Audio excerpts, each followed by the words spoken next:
Hello friends, welcome back to my channel. હું તમારા માટે લઈને આવી છું મારા નાનીની એક સિક્રેટ રેસિપી જે અમે વર્ષોથી ઘરે બનાવે છે। આ તમને કોઈ પણ યુટ્યુબ ચેનલમાં નહીં મળે। આને કહેવાય છે અજમા પાક, જે બાજરીના લોટમાંથી બને છે, પણ આને બનાવવાની રીત ખૂબ જ અલગ છે અને ખૂબ જ સરળતાથી પણ બની જાય છે। તો મારા વિડીયોને પહેલેથી લઈને છેલ્લે સુધી સ્કીપ કર્યા વગર ધ્યાનથી જોજો અને આના બેનિફિટ્સ પણ જાણજો કે શરદી, ખાંસી, કફમાં અને ડાયજેશનમાં ખૂબ જ ઉપયોગી બને છે। આ શિયાળામાં નાના બાળકોને ખવડાવવાનું તો બિલકુલ નહીં ભૂલતા।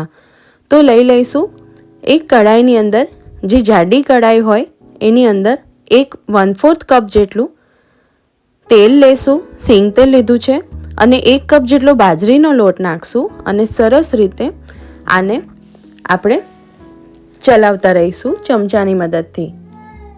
અહીંયા આપણે બાજરીનો લોટ સરસ રીતે શેકવાનું છે, પણ એકદમ ધીમા તાપે। અત્યારે જોઈ શકો છો કે કેટલું એકદમ બાઇન્ડિંગવાળું મિક્સર તમને લાગે છે, પણ જેમ જેમ લોટ શેકાતો જશે એમને એમ ઢીલું થતું જશે, એકદમ લિક્વિડી થઈ જશે। એ જ એની નિશાની છે કે લોટ સરસ શેકાઈ ગયો છે। પણ ધ્યાન એ રાખવાનું છે કે ચમચો આપણે સતત હલાવતા રહેવાનું છે અને એકદમ ધીમો તાપ રાખવાનો છે। હવે આપણે થોડા અજમાના બેનિફિટ્સ જાણી લઈએ।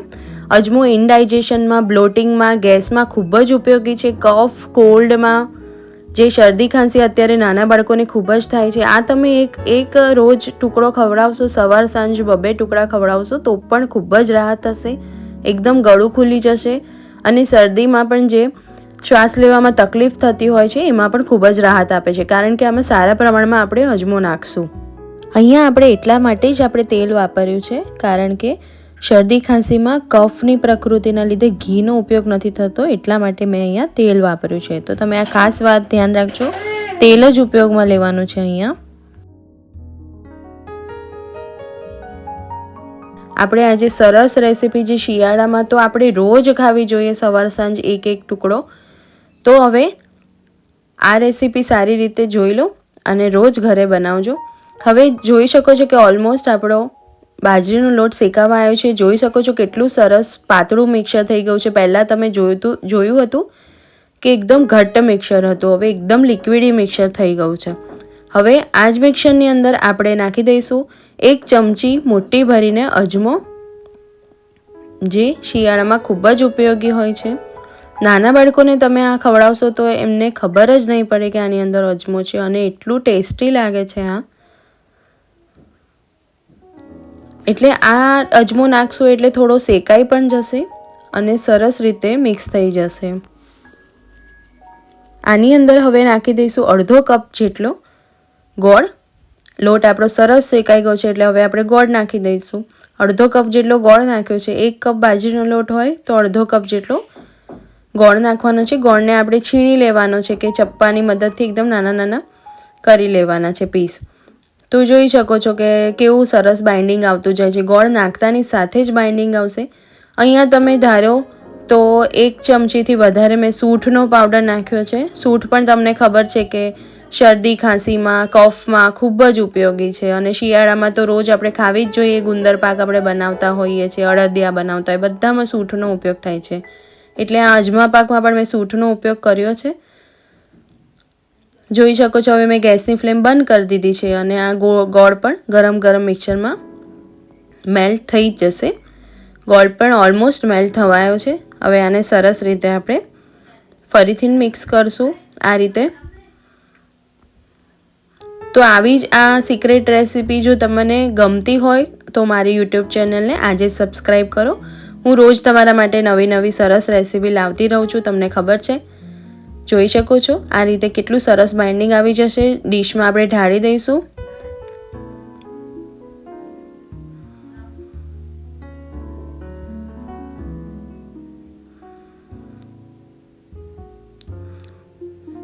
આ રીતે આપણે ઢાળી દઈશું અને સરસ રીતે સેટ કરશું। 1 કપના લોટમાંથી ઓલમોસ્ટ અડધી ડીશ જેટલી તમને અજમા પાક રેડી થઈ જશે। તો શરદી હોય, ખાંસી હોય, તમે આ બાળકોને આપશો તો એને ઘણી સરસ રાહત મળશે। નાક પણ એકદમ ખુલી જાય છે, કારણ કે બાળકોને ખૂબ જ તકલીફ થતી હોય છે નાક બંધ હોય ત્યારે, એટલે સરસ રીતે નાક પણ ખુલી જશે કારણ કે આમાં અજમાનો ઉપયોગ થયો છે સારા એવા પ્રમાણમાં. તમે ચાહો તો 2 ચમચી જેટલો અજમો નાખી શકો છો. જો મોટા અને ખવડાવતા હોય તો, નાના બાળકો માટે બનાવું છું એટલે મેં 1 ચમચી વાપર્યો છે. પણ જ્યારે અમે અમારા માટે બનાવતા હોઈએ છીએ ત્યારે અમે 2 ચમચી નાખીએ છીએ અજમો. આ વાતનું ધ્યાન રાખશું. હવે 2 જ મિનિટ પછી તરત જ મેં આના પીસ પાડી દીધા છે આ રીતે.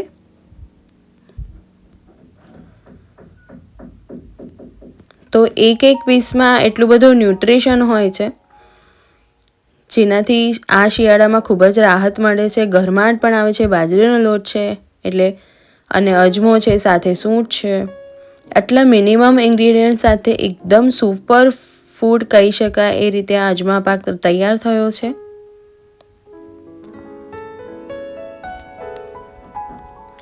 જોઈ શકો છો પીસ પણ કેટલા સરસ પરફેક્ટ બને છે. આની ઉપર થોડું મેં ખસખસ પણ છાંટી દીધું હતું અને ઉપરથી થોડુંક પ્રેસ કરશું એટલે સરસ સાઈડ પણ થઈ જશે. હવે 10 મિનિટ સુધી રાહ જોવાની છે. થોડુંક ઠંડુ થાય એટલે આને આપણે અનમોલ્ડ કરી દઈશું. આ રીતે મેં ડીશમાં કાઢી દીધા છે. લાગે છે ને એકદમ પરફેક્ટ, અને ખાવામાં પણ એકદમ ટેસ્ટી. કોઈને ખબર પણ નહીં પડે કે આ બાજરીના લોટમાંથી બનાવ્યો છે, આમાં અજમો છે. નાના બાળકોને તમે રોજ સવાર સાંજ 1 પીસ આપી શકો છો અને મોટા પણ ખાઈ શકે છે. મોટાથી માંડીને નાના બધાને ભાવશે એવી આ સરસ યુનિક મારી નાની માની રેસીપી છે, જે એકદમ સિક્રેટ રેસીપી છે. આજે જ આ ટ્રાય કરો, ખૂબ જ ભાવશે બધાને અને મજા આવશે.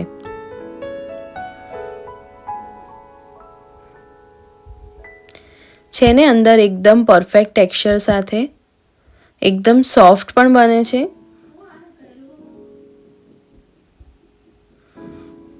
જોઈ શકો છો.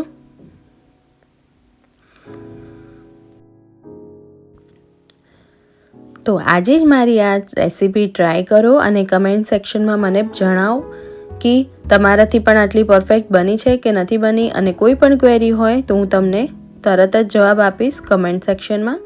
તો મળીએ કાલે એક નવી રેસીપી સાથે, નવા વિડીયો સાથે. ત્યાં સુધી stay safe, stay healthy, stay happy.